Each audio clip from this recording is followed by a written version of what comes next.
Hello friends, my name is IBM. I welcome you to solved past paper questions part 4 of electric fields, and I hope we are going to enjoy this. Please don't forget to subscribe, share the videos with the friends, download the past paper questions which are using the link which has been attached to this video, so that you can always follow the lessons very easily. It's easy to understand the lessons, especially if you have printed the document, so that when you are following the video, you can always just try to work through. I hope you'll enjoy this. So let us go to our document. Let's go to the document. So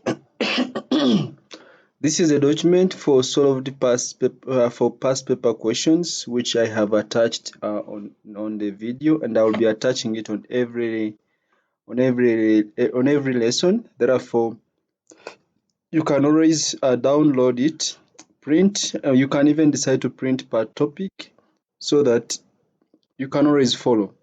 So last time I think we stopped on page. In part 3 we stopped on page I think 103. I'll just type in 103. Yes, we stopped on page 103. So let us proceed to page 104. Number 5. An electron is traveling in a vacuum towards the center of a gold nucleus, as illustrated in the figure.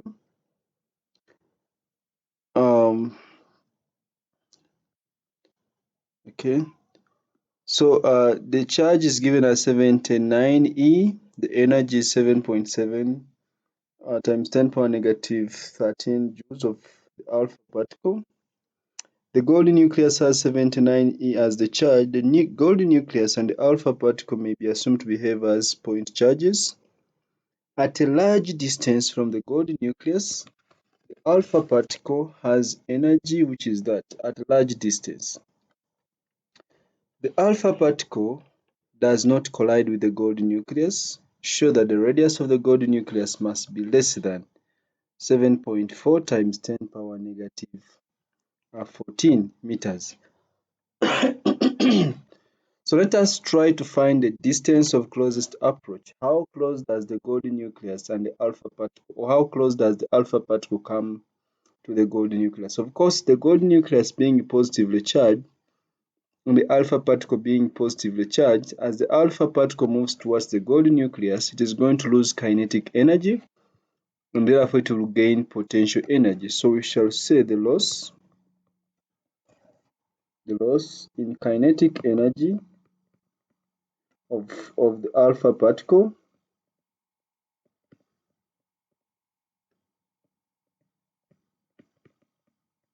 should be equal to the gain in potential energy of the alpha particle. It loses kinetic energy because of the force of repulsion from the gold nucleus, so it gains potential energy. And we know that potential energy, so it means it is going to lose this 7.7 times 10 power negative 13. That is what will be lost, 7.7 times 10 power negative 13, and it will gain potential energy, which is given by Q, which is given by capital Q small q divided by 4 pi epsilon naught x or r.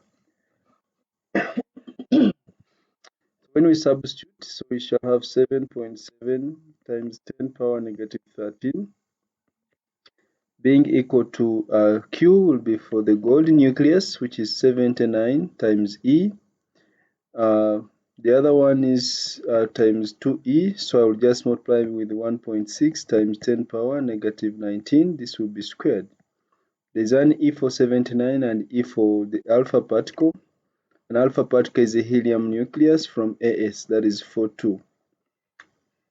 So this is going to be times 8.99 times 10 power negative, times 10 power 9 divided by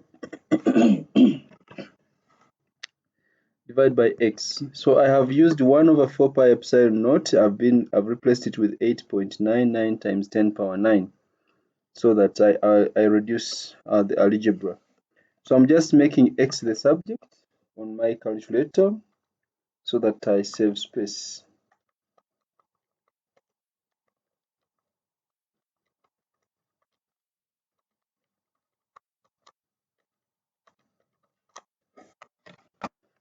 So when I press my calculator, I'm getting x as 4.7 times 10 power negative 14 meters. So this is going to be the closest distance between the alpha particle and the gold nucleus. So r or x is going to be the distance of closest approach. This is how close the alpha particle comes to the gold nucleus, which implies that the radius of the gold nucleus cannot be greater than this. Instead, it can be less than this, or it can be approximately equal to this value here. So we can say x is the distance, is the closest approach. X is the closest approach. X is closest approach or distance of closest approach. Let me just rewrite it here.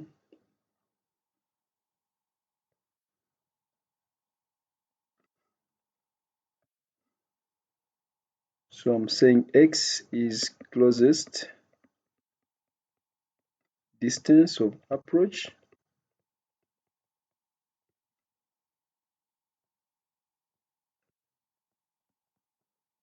And if x is the closest distance of approach, then the radius must be less than that value. So the radius must be less than this. The radius cannot be greater than the distance of closest approach. Determine the acceleration of the alpha particle for a separation of 4.7 times 10 power negative 14 meters between the centers of the gold nucleus. We want acceleration, so it means we need the force. So the force is going to be equal to the mass times the acceleration, but the force is equal to the product of the charges, which is q times small q over 4 pi epsilon naught times x squared. That is the force given by Coulomb's law. Remember, the mass is for an alpha particle, because we are finding the acceleration for the alpha particle. The mass of an alpha particle is 4 times u. So this will be 4 times u times the acceleration. I'm just bringing mass here. So simplifying this, for q we shall have 79 times 2 times 1.6 times 10 power negative 19. I will square this because it is 79e times e, 12 times 2e. Then I will multiply this with 1 over 4 pi epsilon naught, which is 8.99 times 10 power 9.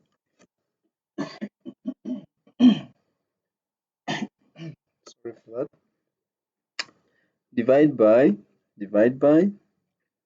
I remain with x squared, which is 4.7 times 10 power negative 14, but this should be squared. This should be equal to 4 times u, which is times 1.66 times 10 power negative 27, then times the acceleration. I'll just press my calculator and find the acceleration.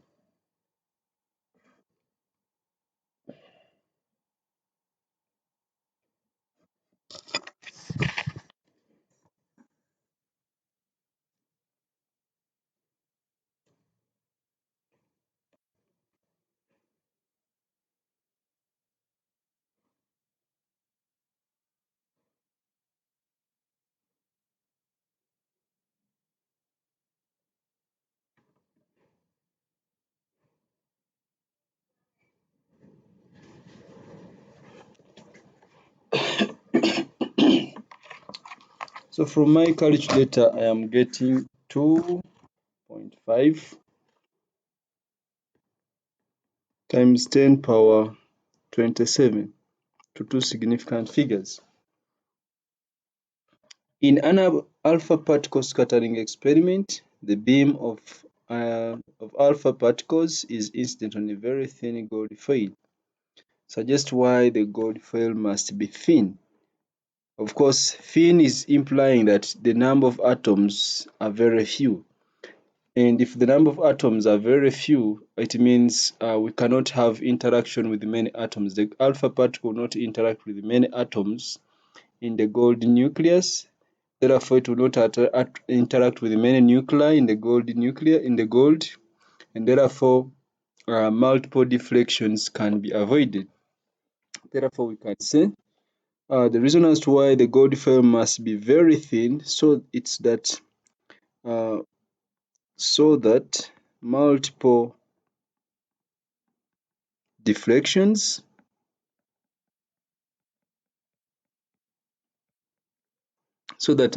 deflections with the nucleus uh, do not occur.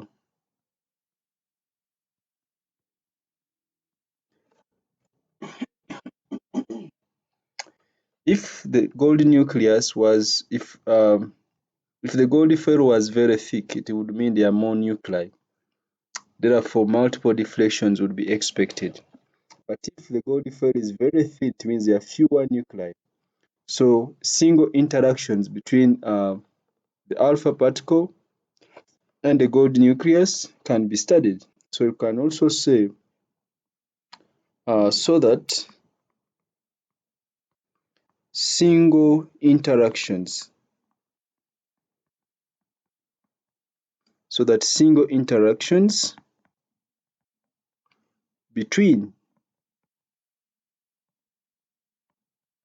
between the nucleus, that is the gold nucleus, and the alpha particle can be studied rather than several interactions.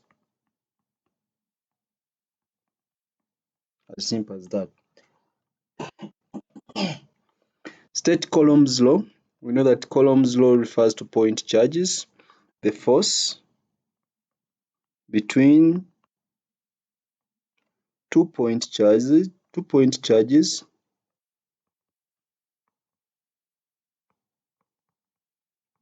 the force between two-point charges is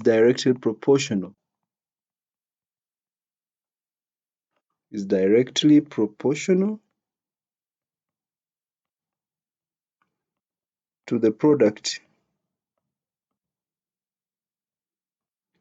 to the product of the charges and inversely proportional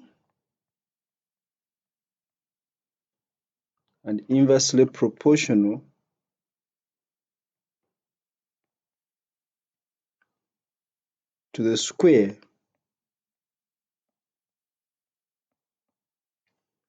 of their separation.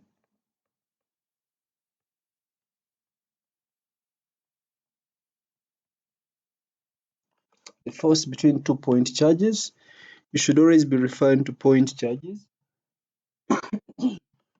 because point charges can also be considered to be isolated.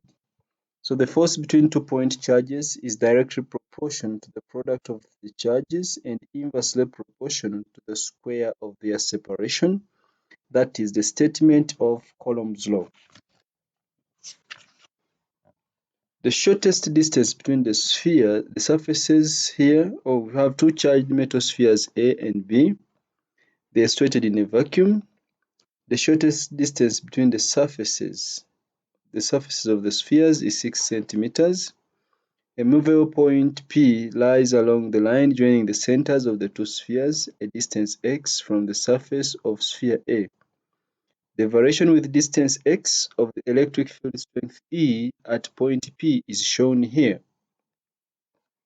Use the figure to explain whether the two spheres have charges of the same or opposite sign. You notice that there is a point where E is becoming 0. That means E is changing direction. And E becomes 0 or only changes direction when the charges are like charges. That's when we have a neutral point between them.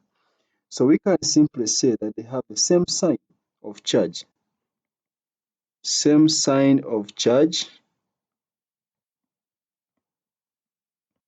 Same sign of charge. Reason, there is a point between them. There is a point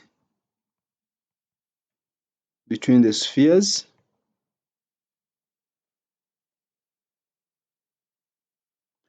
Where the field strength is 0.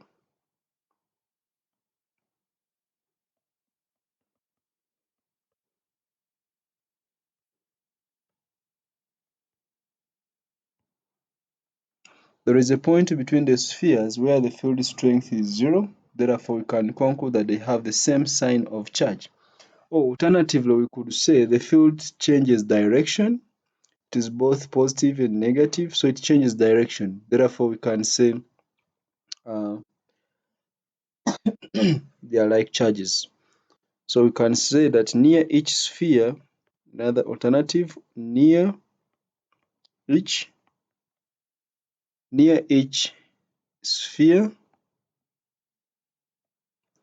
the fields are in opposite directions.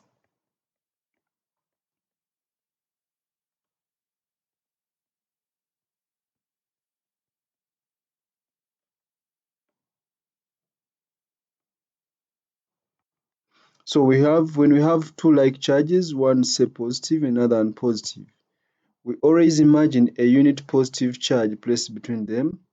Charge A repels it in that direction, charge B repels it in that direction. That means there is a possibility of E always changing direction between two like charges. But if they are unlike charges, the field is always going to point towards the negative charge. So it will not change direction. A proton P, where a proton is at point P, where x is 5 centimeters. Use data from the figure to determine the acceleration of the proton. So we look for 5 centimeters. At 5 centimeters, I think this is 1, 2, 3, 4, 5, 6. 1, 2, 3, 4, 5, 6. 5 centimeters. The scale here is 0. The scale is 5 divided by 10, 0.5 times 6, that is 3.0. So here it is 3.0 times 10 power 3. That is the value of E at 5 centimeters. So at x equals to 5.0 centimeters, the value of electric field strength is 3.0 times 10 power 3 volts per meter. And we know that force is mass times acceleration, but force is also Q times E. So it means the acceleration A is going to be QE divided by the mass. We substitute, it is a proton whose charge is 1.6 times 10 power negative 19 times the value of E, which is 3.0 times 10 power 3 divided by the mass, which is it is a proton. The mass of a proton is 1.67 times 10 power negative 27. And when I press my calculator,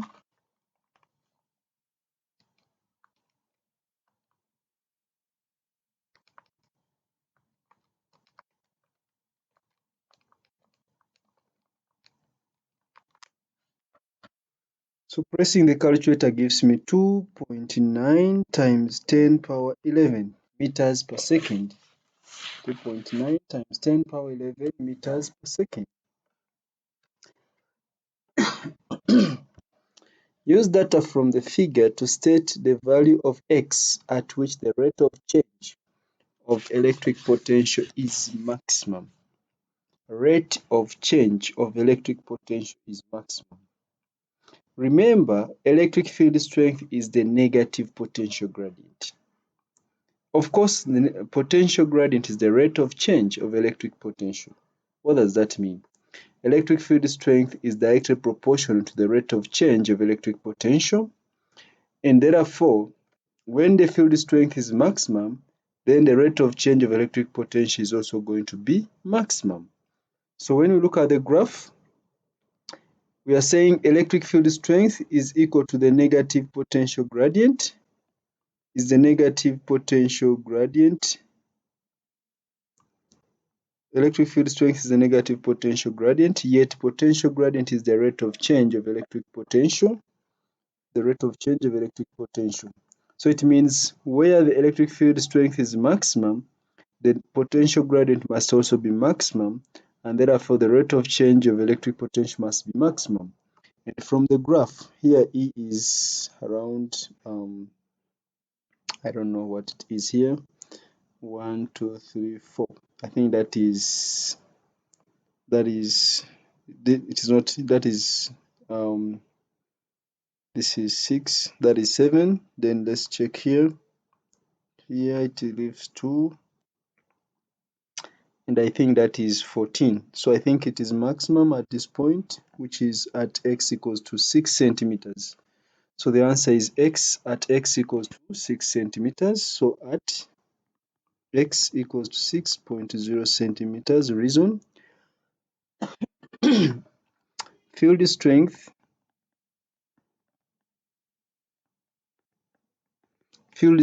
equals to the negative potential gradient.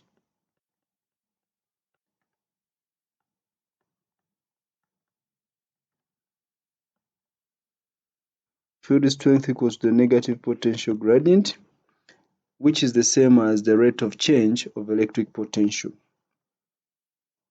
Potential gradient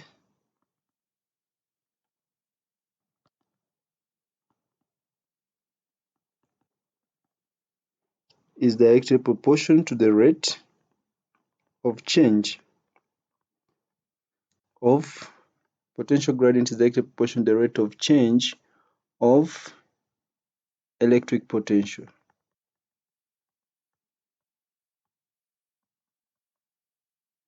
And we can see field strength is maximum at x equals to 6. So it means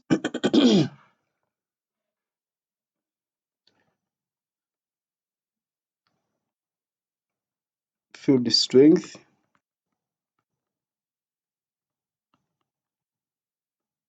is maximum at x equals to 6.0 centimeters, and so rate of change is also maximum at the same point.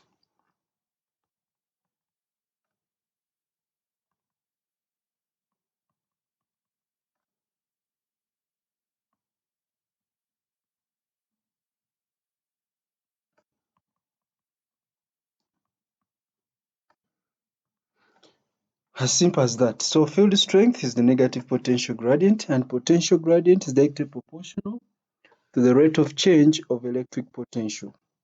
So field strength we can see from the graph that is maximum at x equals to 6 centimeters, which means that the rate of change of electric potential is also maximum at x equals to 6.0 centimeters.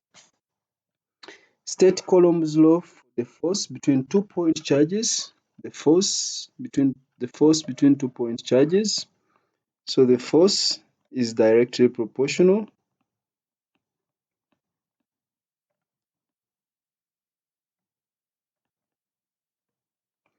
to the product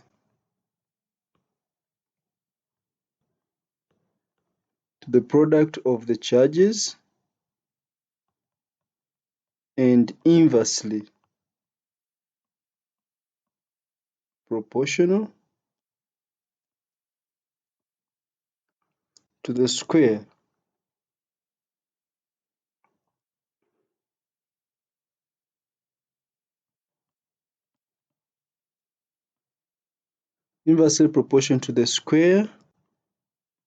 of their separation.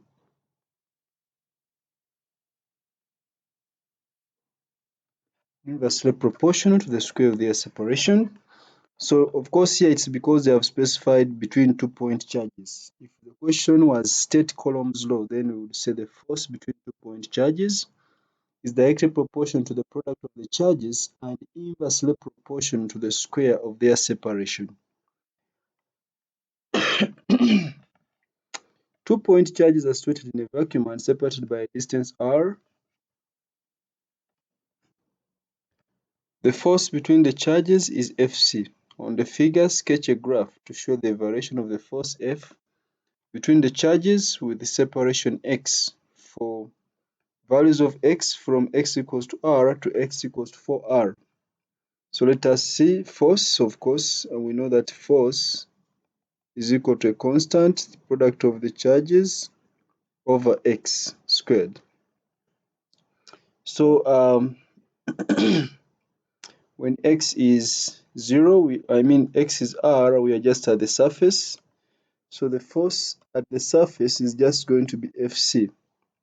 Then at 2r, force at 2r is going to be, now this is at the surface, so it is going to be, all this will remain as a constant, to be k q over, this will be 2r squared, which becomes, when you square this, it is a quarter, so it becomes a quarter of Fc.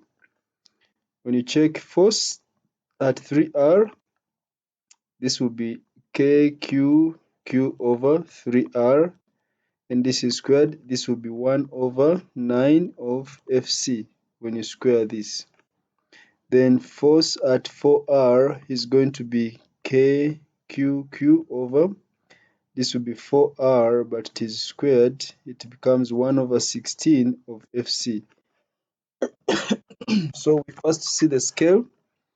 The scale is 0.2 divided by 10, which is 0.02 every small square. Now I want to plot the first one is a quarter of Fc. So I will say a quarter divided by the scale to see how many small squares from the base. So a quarter, that is 0.25 divided by 0.02. This gives me 12 and a half small squares. So 1, 2, 3, 4, 5, 6, 7, 8, 9, 10, 11, 12 and a half. So it means a quarter Fc is at that point. Then 1 over 9 divided by the scale, that is 1 over 9. I divide this by the scale, which is 0.02. The value of one small square, I get 5 and a half, around 5.6 small squares, or approximately 6 small squares. So 1, 2, 3, 4, 5, 6 around here. This is where I will have my 1 over 9 Fc. Then 4r is 1 over 16 Fc. I divide 1 over 16 divided by the scale, which is 0.02. This is 3, almost 3 small squares, 1, 2, 3. So this will be somewhere there. So of course on the surface it is Fc, so our graph starts from here. So now we draw a smooth curve. For you are going to draw a very smooth curve, should not be a line. Let me try to see if I can draw it on a computer. It is very hard, but I will try. Okay, it should be smooth. Mine is not very smooth because I'm drawing on a computer. Yeah, something like that, something similar to that. It should be extremely smooth, passing through these points that we have just plotted. That is very important. Extremely smooth. Mine is not very smooth because I'm drawing on a computer. Yours can be better than mine.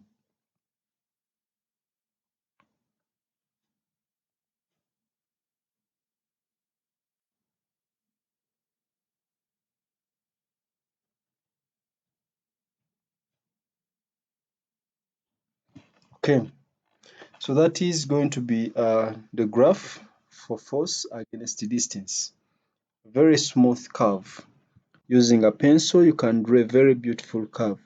Note the way we have drawn it is not just a matter of guessing. We had to plot. To be very accurate, we had to plot some points by substituting the formula for the force. Okay. For any point outside the spherical conductor, the charge on the sphere may be considered to act as a point charge at its center. By reference to electric field lines, explain this. for any point outside a spherical conductor. If this is a spherical conductor, we know first of all that field lines will be radial. Field lines will be radial. If the conductor is said to be positive, the field lines will be radial and appear to originate from the center. So if you observe this from outside, they appear as if they are coming from the midpoint of the sphere. And this is enough to tell us um, why the spherical conductor may be considered to be a point charge. Therefore, we are saying electric field lines are radial. Electric field lines are radial. And they appear to originate from the center. They simply appear. They may not actually originate from the center, but they appear to originate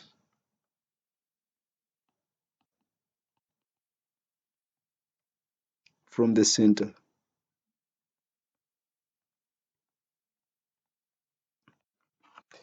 The electric field lines are radial and appear to be coming from the center. That's why for observations from outside, you get an impression as if it is a point charge centered, concentrating at the center. An isolated spherical conductor has charge Q, as shown here. Point P is a movable point that at any one time is a distance x from the center of the sphere. The variation with distance x of the electric potential V at point P due to the charge on the sphere is shown here. So they have showed us the electric potential. You can now even predict the radius of the sphere from the graph. So this is in the middle box of the box. I think this is 1, 2, 3, 4, 5, 6, 7, 8, 9, 10, 11, 12 and a half. So 12.5 times the scale, 2 divided by 10, that makes the scale to be 0.2. So I multiply this by 0.2, 12.5 times 0.2. So it means the radius is most likely going to be 2.5 centimeters. This distance here, because potential inside the conductor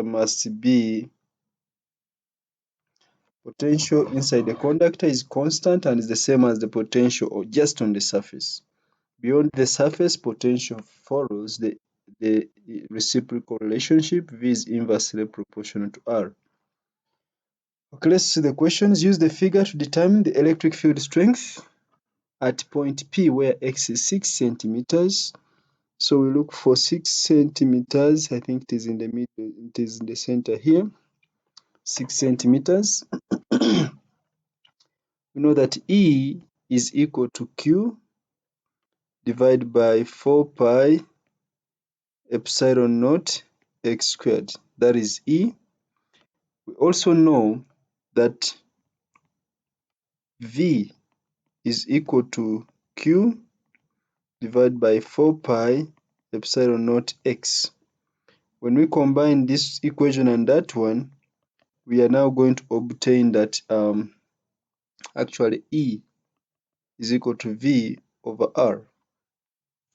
So it is not always advisable to quote this expression here, but you can show that you obtained it by combining this one and this one here. And if that is true, if this is true, then I can read the value of V at 6 centimeters. The value of V at 6 centimeters, I think this is 5 point.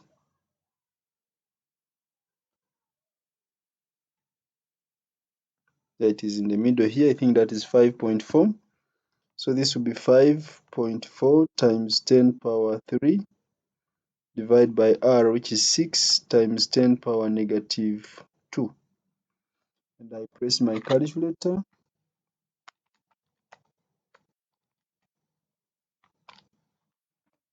So this is giving me 9.0 times 10 power 4. Alternatively, you can use the method of V and you get Q. You find the value of Q. You can use this quantity here alone. You find the Q. Then you substitute for Q in this expression. Using the same 6 centimeters, you will still find the electric field strength. You can first find Q using this expression. You read the value of V and X. You substitute to find Q. Then you go and substitute for Q in the second equation, which is the one for electric field strength. So you substitute for Q now, and you have X as 6 centimeters. You will still find E as 9.0 times 10 power 4. Note, the radius r of the sphere is 2.5 centimeters. We have found this the reason. It said explain your answer. We know that potential inside a conductor is constant. Potential inside a conductor is constant. Or we know that electric field strength E inside is 0. Therefore, from the graph, we can predict that where the potential stops being constant is where the value of E stops being 0, and therefore that is where we have that's where the surface of the conductor starts from, and that means it will give us the radius. Okay. A solid metal sphere of radius r is isolated in space. The sphere is positively charged so that the electric potential at its surface is Vs.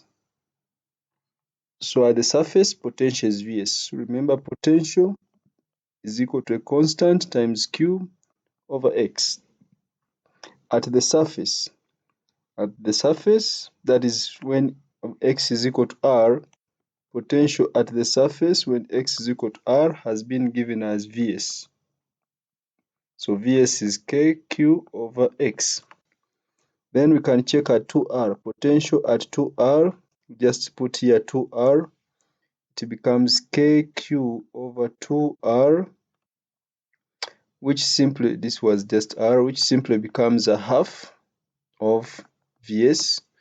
We can check potential at 3R, which is Kq over 3R, which is going to be a third of Vs.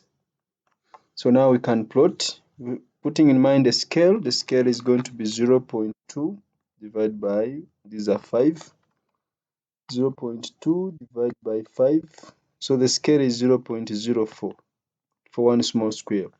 So if I want to plot a half, of course on the surface at R it is just Vs, so we start from there.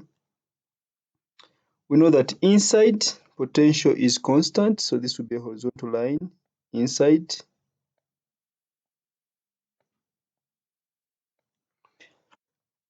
Draw a neat line using a ruler. Then at 2R it is a half. A half will be, I will just divide a half. I will say a half is 0.5 divided by the scale. I get 12 and a half. 1, 2, 3, 4, 5, 6, 7, 8, 9, 10, 11, 12 and a half. So that is in the center here. That's where I have a half Vs. Then 3R, I have 1 over 3. I'll say 1 over 3 divided by the scale, which is 0.04. Those are 8, approximately 8 small squares. 1, 2, 3, 4, 5, 6, 7, 8. That is approximately 8.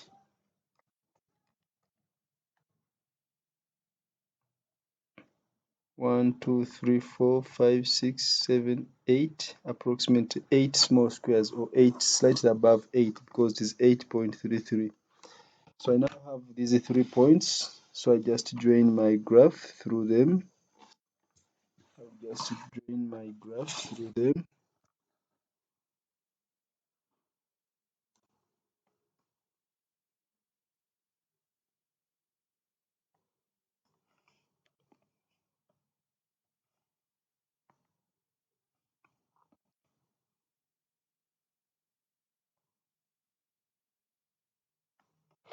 Okay, so that is a very smooth curve. You can draw a very smooth curve better than mine.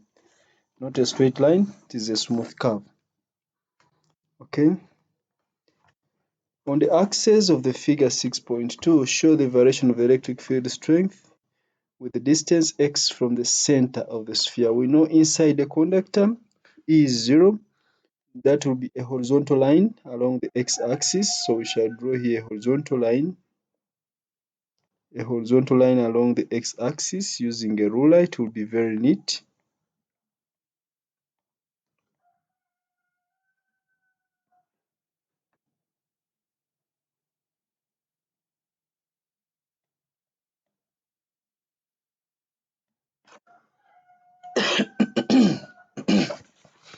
So that will be a horizontal line along the x-axis.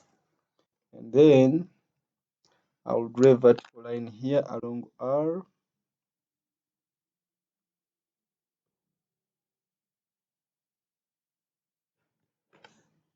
I draw a vertical line there. So on the surface, the value of E is ES. Then at 2R, remember E is equal to a constant Q over x squared.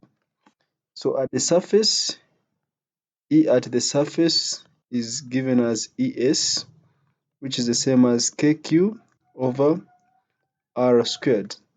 E at a distance of 2R is going to be KQ over 2R, but it is squared, which becomes a quarter of ES. Then E at 3R is going to be KQ over 3R, but it is squared, which becomes 1 over 9 of ES. So the scale is still 0.04. To plot 2 at 2R is a quarter. A quarter, I think those ones were 7.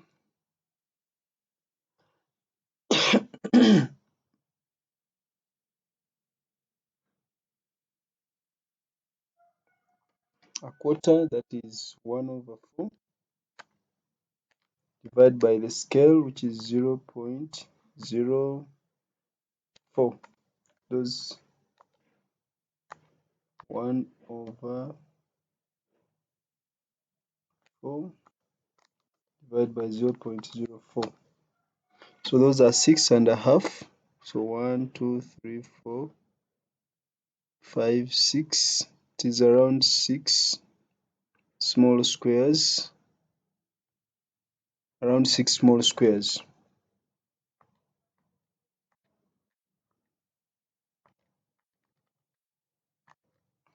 Then for 3R is 1 over 9, so I'll say 1 over 9 divided by the scale 0.04. Those are approximately 3 small squares. So we have 1, 2, 3, approximately 3 small squares. So now we join. So this will be a smooth curve. You trace a very smooth curve. That is not good. You are supposed to draw a very smooth curve like that. Very smooth. So that will be the graph of electric field strength. Note that E inside is 0, and then it varies as the inverse square as you move away from the surface. Okay. By reference to electric field lines, explain why for points outside an isolated spherical conductor, the charge on the sphere may be considered to act as a point charge at its center. We have answered such a question. We have just said the field lines are radial.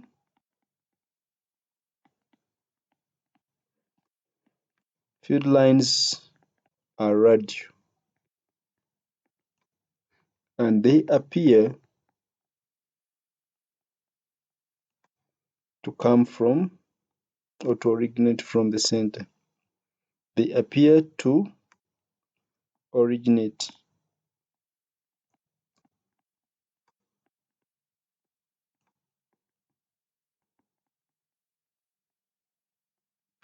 Because the field lines are radial and they appear as if they are originating from the center, for observations from outside, we get an impression that the sphere is a point charge. Two isolated protons are separated in a vacuum by a distance x. Calculate the ratio electric force between the two protons over gravitational force between the two protons. Electric force between the two protons over gravitational force between the two protons. So the electric force due to the electric field is given by the product of the protons, that would be q squared, times the constant k, because it is 1 over 4 pi epsilon naught, times x squared. And the gravitational force Fg is going to be given by the gravitational constant g times the mass m squared divided by the distance x squared. So we want the ratio Fe divided by Fg. So x has cancelled. So I remain with kq squared over gm squared. So we substitute. K is 8.99 times 10 power 9. The charge of the protons 1.6 times 10 power negative 19, and this is squared. Divide by the gravitational constant is 6.67 times 10 power negative 11, and the mass is 1.67 times 10 power negative 27, but this is squared because there are two protons. So this gives us, I'll press my calculator,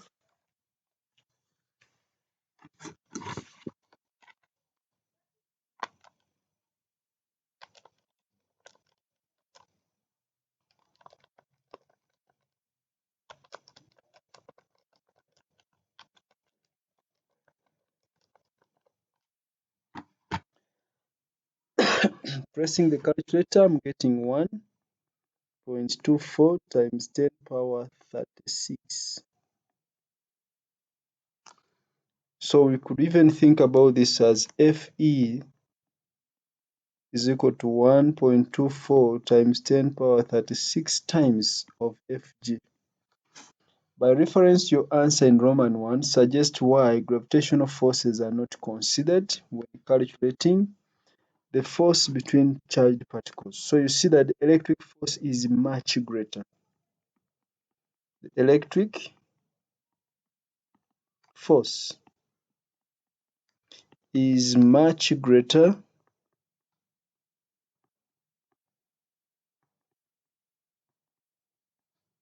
the electric force is much greater than the gravitational force.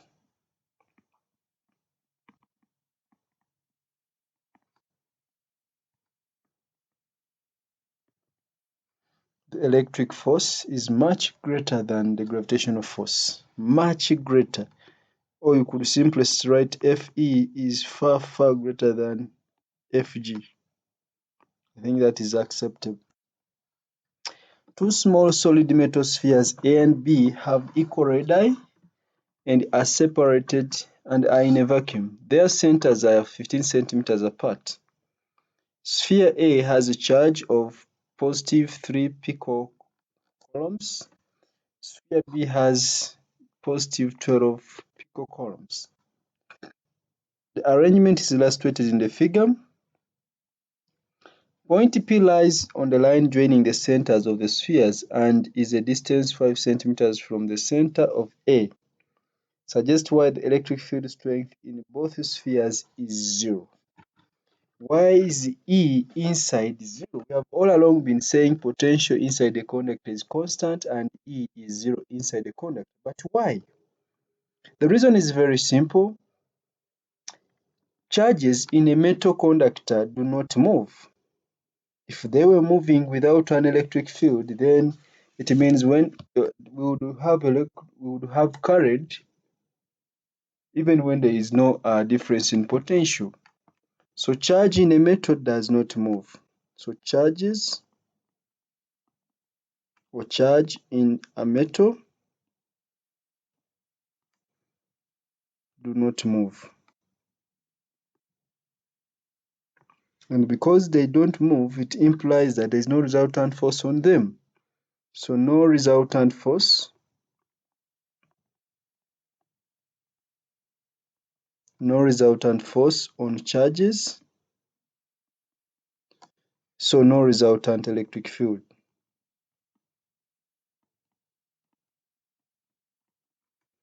There's no resultant electric field.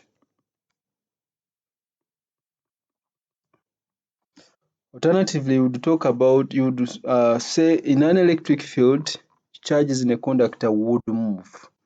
But since there is no movement of charges, so there is zero electric field.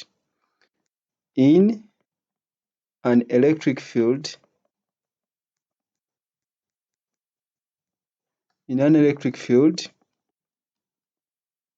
charges in a conductor would move.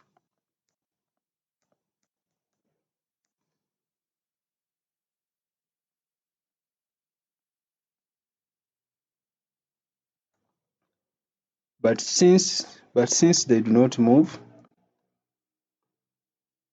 but since there is no movement,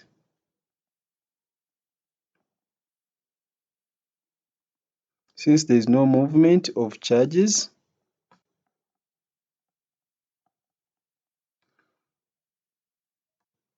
there is no electric field. Since there is no movement of charges, there is no electric field.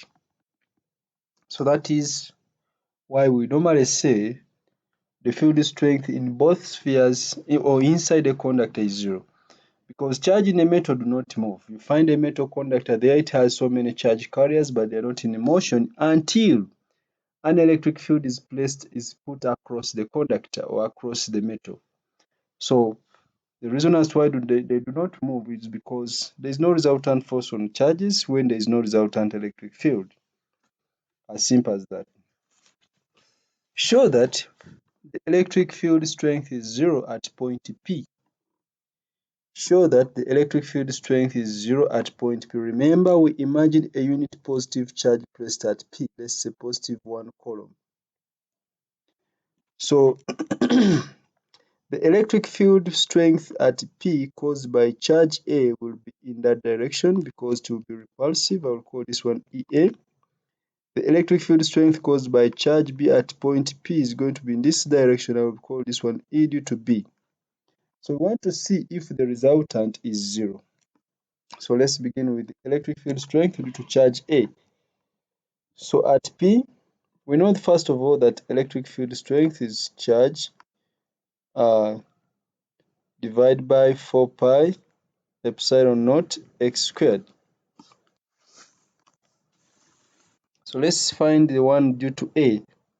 So electric field strength due to A, the charge is 3.0 times 10 power negative 12 because it is pico.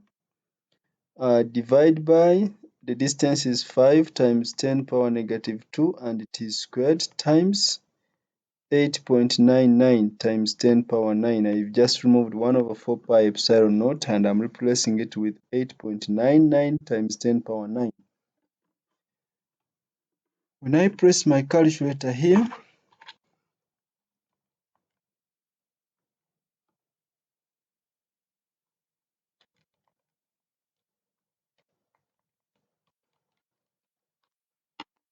so this is giving me 10.79 for A. Note that this is going to be to the right.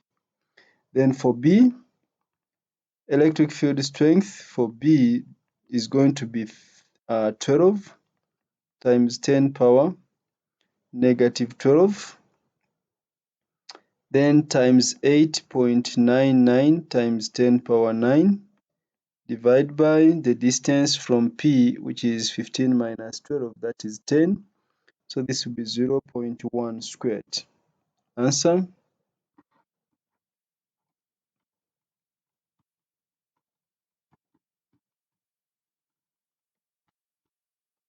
So this is giving me 10.79 and this is in that direction. So we simply conclude by saying the fields are equal in magnitude, they are equal and opposite in direction. So the fields, because they said explain your working, the fields are equal and opposite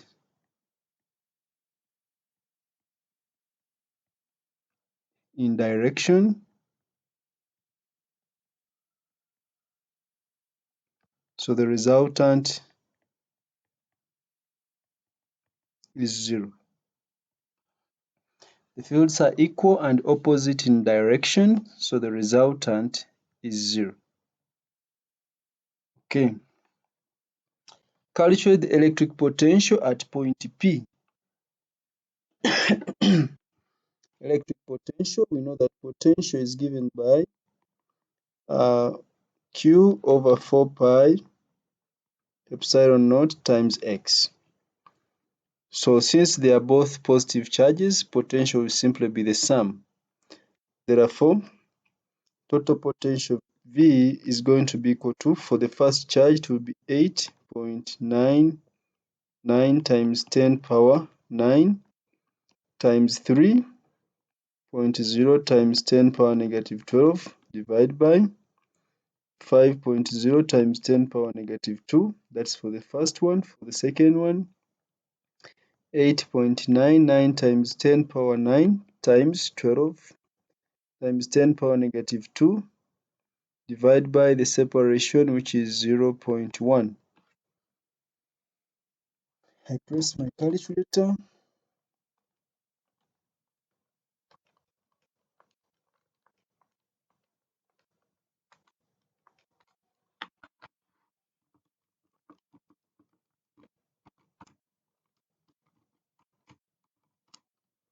So this is giving me 1.62 volts as the potential. A silver 107 nucleus has speed V when it is a long distance from point P. Note that the potential at P is positive. Use your answer in C to capture the minimum value of speed such that the nucleus can reach point P. Of course, when it is leaving wherever it is, it will lose kinetic energy as it gains potential energy because the nucleus is positively charged and it is moving towards a point where the potential is positive. So we shall say the loss in kinetic energy should be equal to the gain in potential energy. Kinetic energy, that is a half mv squared. The gain potential energy will be the charge times the potential. So it means we just equate a half. The mass of silver is going to be 107 U, so that will be 107 times 1.66 times 10 power negative 27, then times V squared. This is going to be equal to charge. The charge of the charge of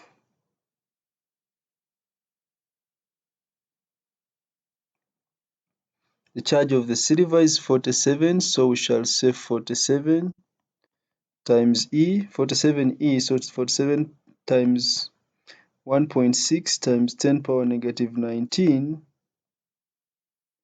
then times the potential, which is 1.62.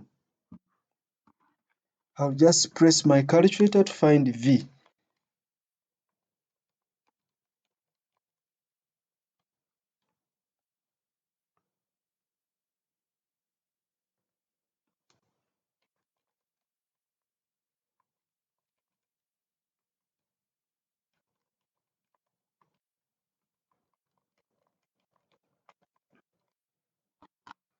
So this is giving me the value of V as 1.2, I mean the value of the speed as 1.2 times 10 power 4 meters per second.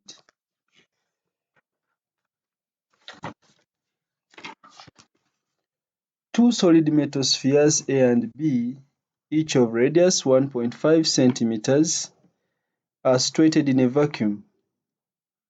Their centers are separated by a distance of 20.0 centimeters as shown here.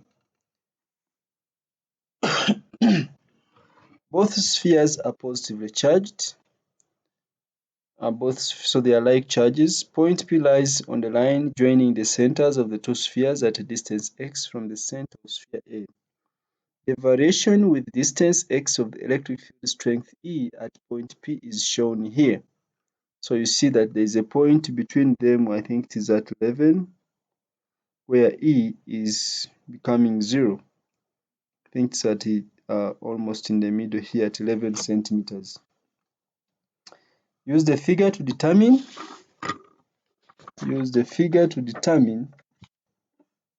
the magnitude of charge on sphere A over the magnitude of charge on sphere B. So the easiest would be to use the point that is at 11 centimeters. At x equals to 11 centimeters, the electric field strength due to sphere A is equal to the electric field strength due to sphere B. The resultant is 0. So for that case, remember E is equal to Q divided by 4 pi epsilon naught times x squared. So when we combine the two for A, this will be Qm divided by 4 pi epsilon naught, the distance of F from there, that is 11, that is to the point where E is 0, that is times 11 squared. I will not convert the units because I know when I divide, they will cancel out. This will be equal to Q due to B divided by 4 pi times epsilon naught times the distance of B from 11, 20 minus 11, that is 9. So this will be times 9 squared. So we want the ratio QA over QB. We are dividing, this one has cancelled with that. So you notice that this becomes 11 squared over 9 squared. When I press my calculator, 11 squared divided by 9 squared. The answer is 1.49, which is approximately 1.5. So the ratio is 1.5. The variation with distance x of the electric potential V at point P is shown here. You can see the graph. And this graph will show that these are actually like charges because the potential is always positive. From this graph, you can also see that they are like charges because the gradient changes direction, which means, remember, the gradient electric field strength is equal to the negative potential gradient. Negative potential gradient. The gradient changes direction from this point here up to here. Here the gradient is 0. Then changes direction, which means they are like charges actually because E changes direction and there's a point where E becomes 0. On an alpha particle is initially at rest on the surface of sphere A. The alpha particle moves along the line joining the centers of the two spheres. Determine for the alpha particle as it moves between the two spheres its maximum speed. Its maximum speed. Its maximum speed. So note that electric field strength is directly proportional to the negative potential gradient, where E is also directly proportional to the force, which is directly proportional to the acceleration. On this side, between 2 and around maybe 11, the electric field strength is actually going to be positive because the gradient is negative. But it is decreasing, the gradient is decreasing. So it means the electric field strength is positive but is decreasing. The force is decreasing, the acceleration is decreasing. That means the speed, no, actually the force is decreasing but is still positive. The acceleration is decreasing but is still positive, meaning that the speed is increasing but at a decreasing rate because the acceleration is positive. The positive acceleration means an increase in speed. Although it is decreasing, it is increasing at a decreasing rate. Therefore, the speed will become maximum when E becomes 0. When acceleration becomes 0, it means the speed cannot increase any further, it is constant. So it has reached the maximum value at this point. Therefore, we shall need the change in potential between this point and this point here. I think this is 0.76 and this is 0.18. This is 0.76. That is the change in potential. So change in potential for maximum speed is 0.76 minus 0.18. I think this gives us 0.58 volts. Then, of course, as it loses potential energy, it is gaining kinetic energy. So I'll simply say Q times change in potential is equal to a half mv squared. So I want V. So we substitute. The charge is, it is an alpha particle. The charge is 2e. So that will be 2 times 1.6 times 10 power negative 19 times 0.58.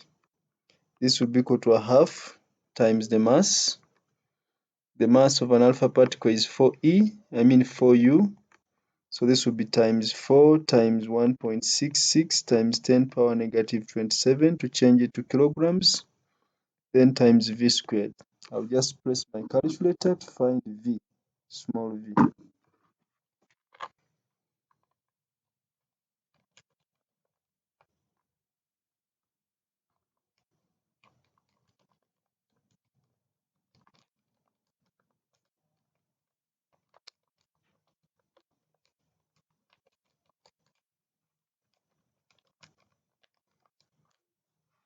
So from my calculator, this is giving me 7.5 times 10 power 3 meters per second.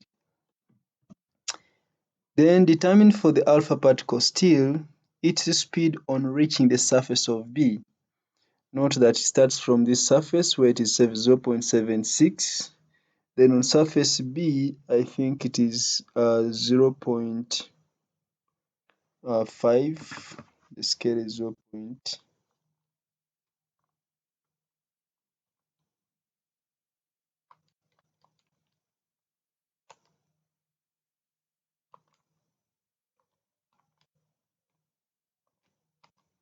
So this is 0.52.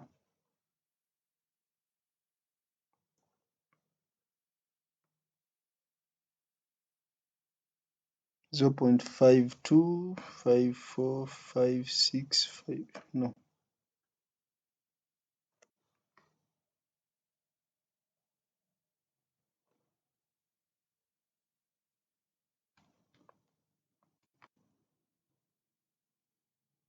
0.54. So we are moving from a potential, so the change in potential here is 0.76 minus 0.54, which is giving me a 0.22. So that is 0.22 using the same expression again. So we shall say the charge is 2 times 1.6, 2 times 1.6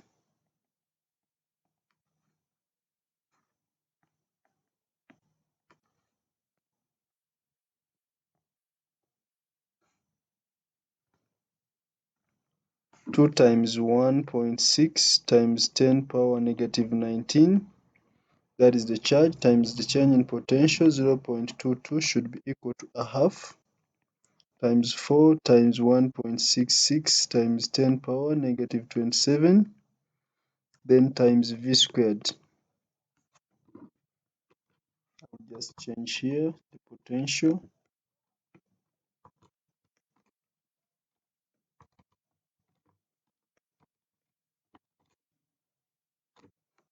So this is giving me 4.6 times 10 power 3. 4.6 times 10 power 3 meters per second.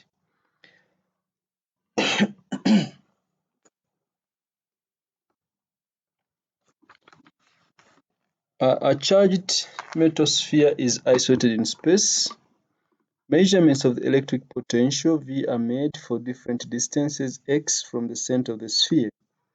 The variation with distance x of the potential V is shown here. So this is what they have showed us. Use the figure to determine the electric field strength in newtons per coulomb at a point where x is 4 centimeters. The point where x is 4 centimeters. At this point, if you want, you can draw a tangent and find a gradient. You can draw here a tangent and find a gradient. You can draw a tangent with a ruler and find a gradient. I will not draw the tangent because I'm not going to use a ruler. You can draw the tangent and find a gradient. Alternatively, since they didn't tell us to use a gradient, I'll use a different method. I know that E is equal to Q over 4 pi epsilon naught x squared. And I also know that V is equal to Q over 4 pi epsilon naught x.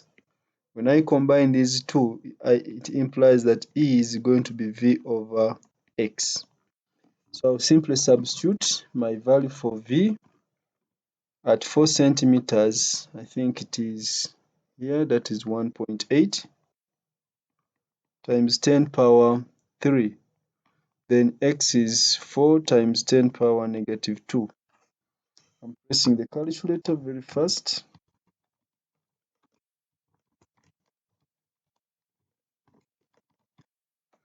So this is giving me 4.5 times 10 power 4. I'm saying another method, you will use the gradient. Remember, electric field strength is equal to the negative potential gradient.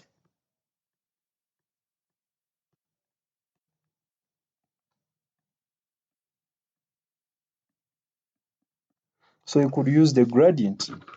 At 4 centimeters, you draw a tangent. Maybe I can try to draw a tangent here, although I don't have a ruler. At 4 centimeters,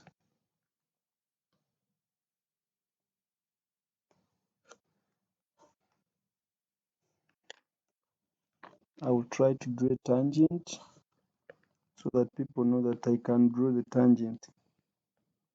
So at 4 centimeters, I'm trying to draw a tangent. Okay. So from that tangent, you need now to find a gradient. Of course, when you're drawing the tangent, you're going to look for points which are easy to reach so that you don't give estimated values. For example, I can take that point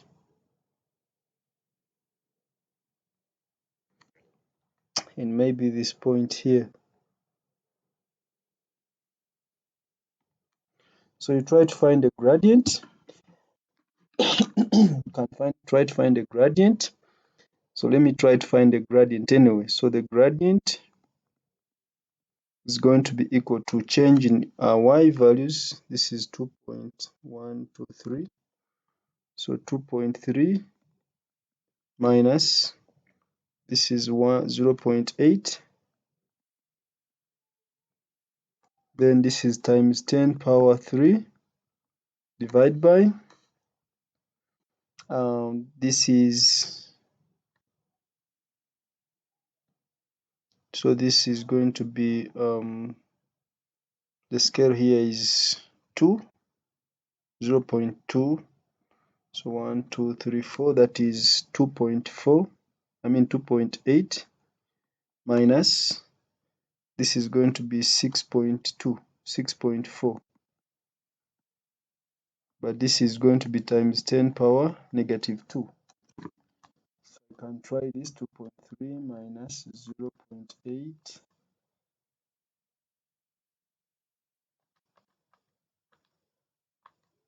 divided by 2.8 minus 6.4 times, okay, divided by exponent negative 2.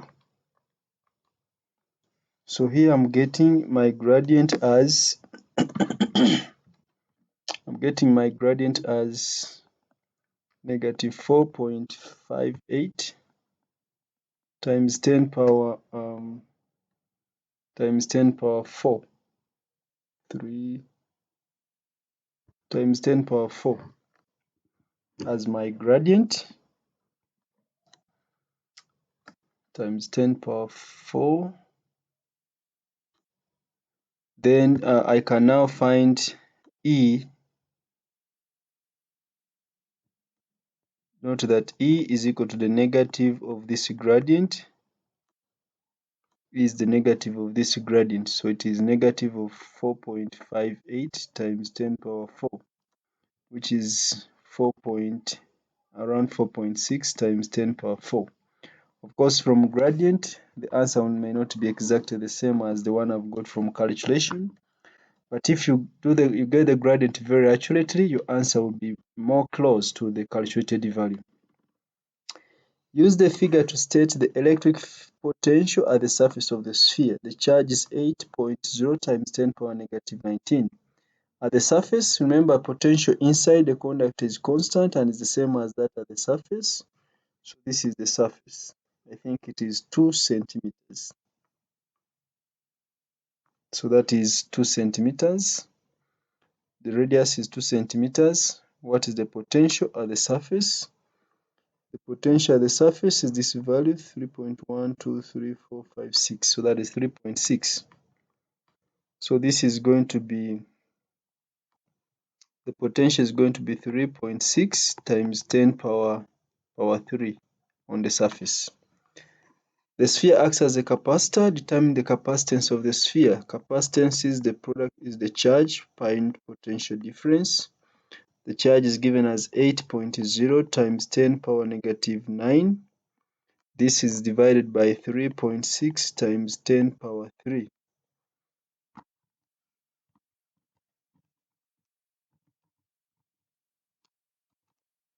And this gives us 2.2 times 10 power negative 12. Okay.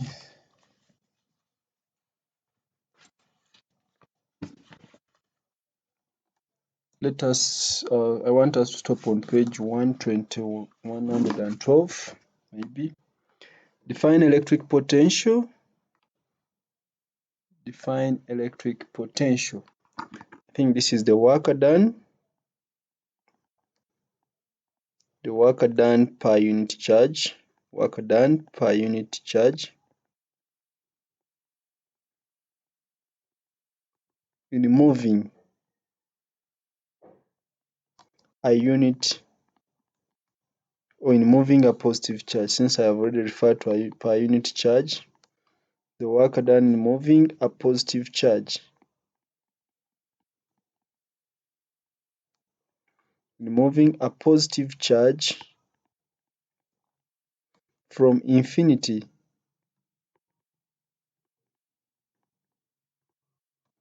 to the point.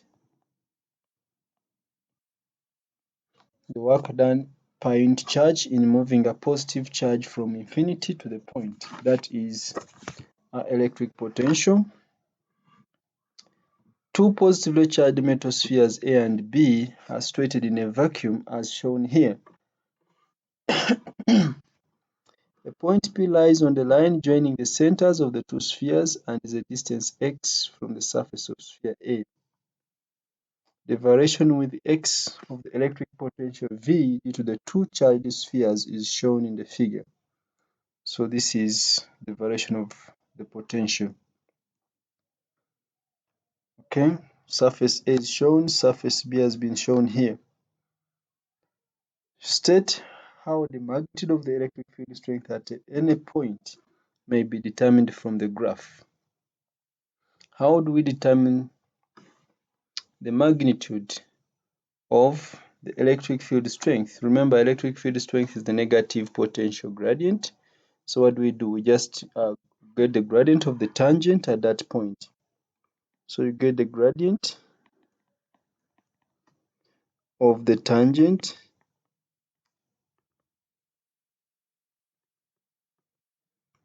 at the point. Get the gradient of the tangent at the point, or you get the potential gradient. As simple as that. Potential gradient. Because electric field strength is the negative potential gradient. Without any calculation, describe the force acting on a positively charged particle placed at point P for values of x from x equals to 0 to x equals to 10. So I want you to realize we want to describe the force.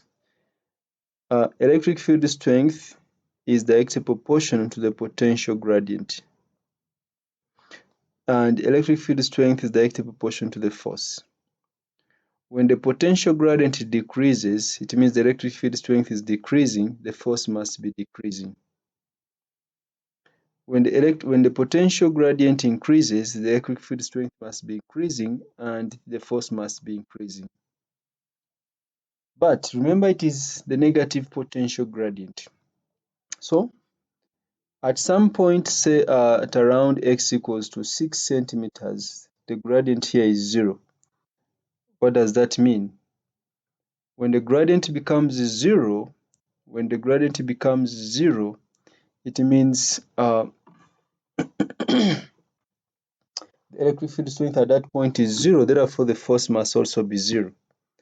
And of course, after 0, it must be changing direction, because the gradient now changes direction after 6. Here the gradient is going to be negative, making E positive. After 6, the gradient is positive, making E negative. So that means there is opposite directions here. So the first part, at the surface, electric field strength is going to be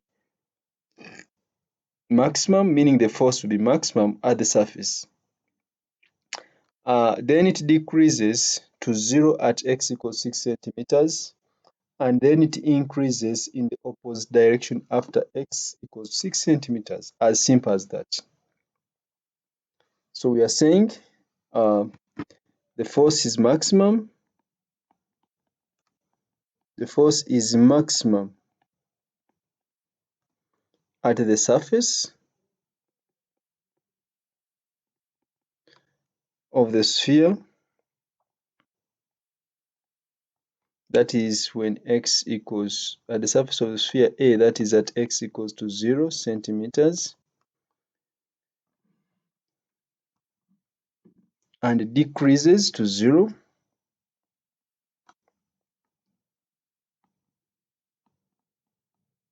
and decreases to 0 at x is equal to 6 centimeters. Then it increases. Then it increases, but it increases in the opposite direction.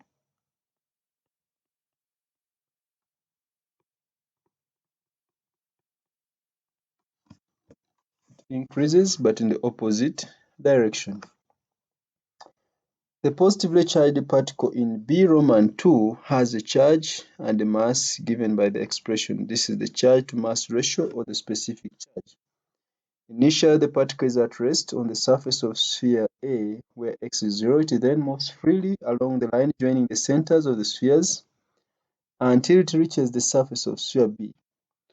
On the figure, mark with the letter M the point where the charged particle has its maximum speed. Of course, maximum speed is here when E becomes 0. When the acceleration becomes 0, it means the speed is maximum. So this is where we shall mark letter M at exactly 6 centimeters. Then use the figure to determine the potential difference between the spheres. So on this is the potential on this surface.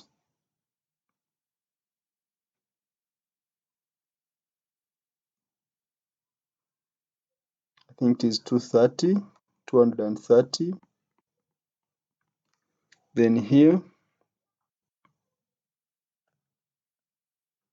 I think this is 570. So the potential difference is 570 minus 230,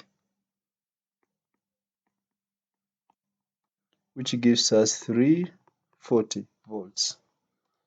Then use your answer in part 2, in Roman 2 part 1, to calculate the speed of the particle as it reaches the surface of sphere B. So the loss in one form of energy will be equal to the gain in the other form of energy. Of course, here it is because the speed increases to maximum. Then we shall say the loss in potential energy, the speed increases to maximum, so we shall say the loss in potential energy is going to be equal to the gain in kinetic energy, or simply the change in potential energy to be equal to the change in kinetic energy. So I'll say Q times change in potential is going to be equal to a half mv squared. So I'm substituting Q is, we know that they have given us Q over M. So I'm just going to say Q over M times the change in potential times 2 is going to be equal to V squared. This is change in potential. So this is 2 times 4.8 times 10 power 7, that is Q over M, times change in difference in the potential, which is 340, is going to be equal to V squared. I press my calculator.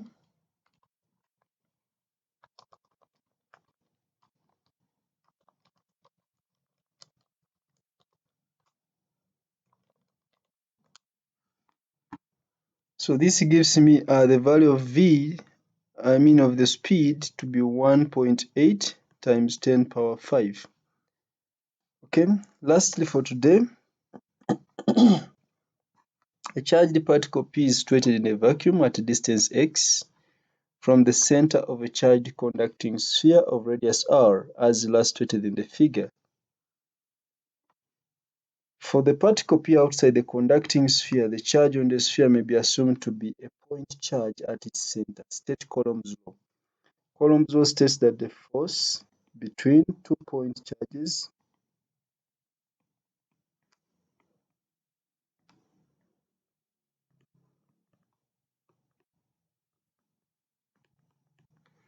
is directly proportional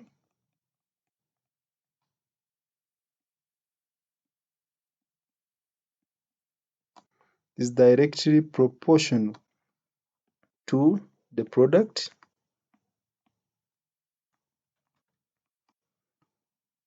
of the charges and inversely proportional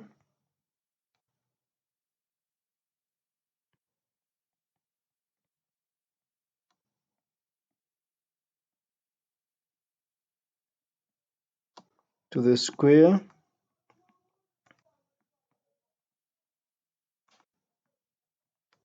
of their separation.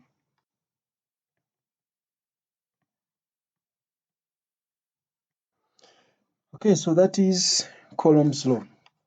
I hope this has been interesting. We shall start from page 115. The next time we meet, we shall start from, but we can finish this. The sphere and the particle P are both charged positively. State the direction of the force acting on particle P. The sphere and the particle P are both charged positively. State the direction of the force acting on particle P. Because it's positively charged, so it is going to be radially outwards, radially away from the sphere.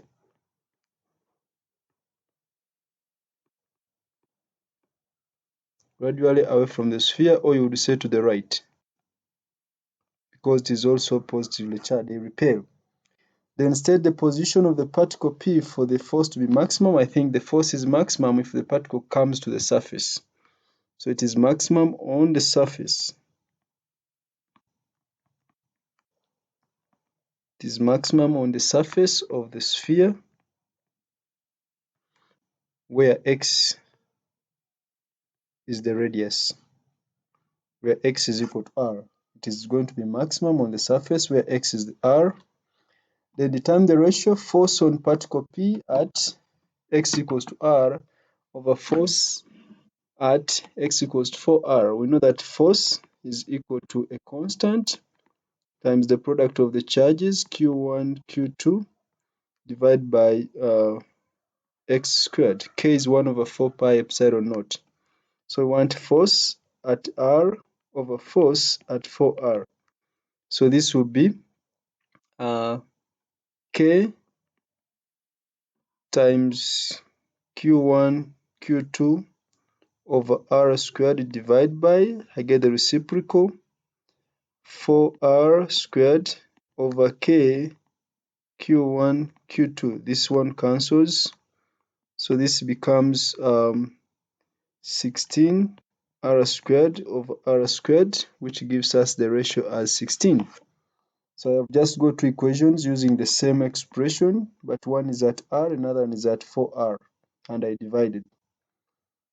When the charge on the sphere is 6.0 times 10 power negative 7, the electric field strength on the sphere is that.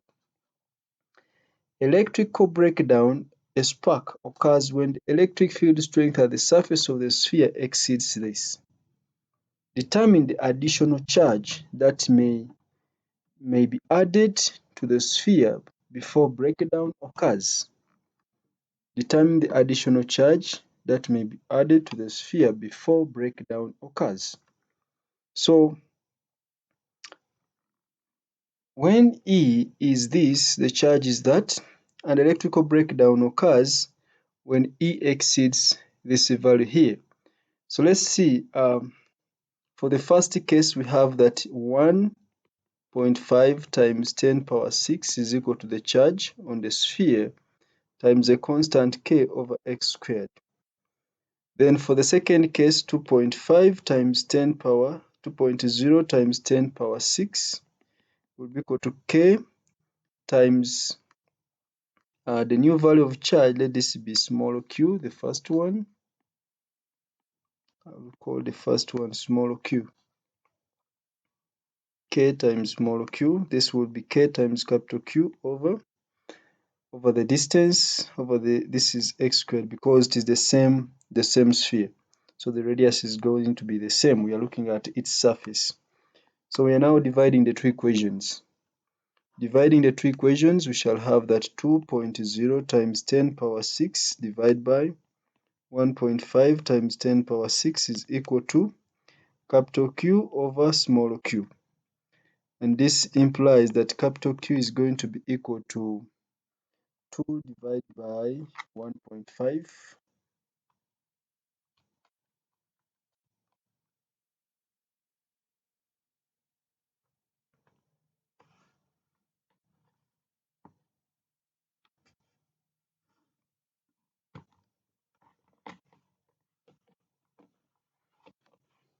So this is going to be 2 divided by 1.5 times Q, which Q is 6.0 times 10 power negative 7. So 2 times 6.0 exponent negative 7 divided by 1.5. And this is giving me 6.0 times 10 power negative 7. So they want the additional charge. So this will be the difference between this one and that one. So the difference in charge is going to be 6.0 minus 8.0 minus 6.0 times 10 power negative 7, which becomes 2.0 times 10 power negative 7. Okay, so for today we can stop at that point. We shall start from this very question. May God bless you. Enjoy your day. Bye bye.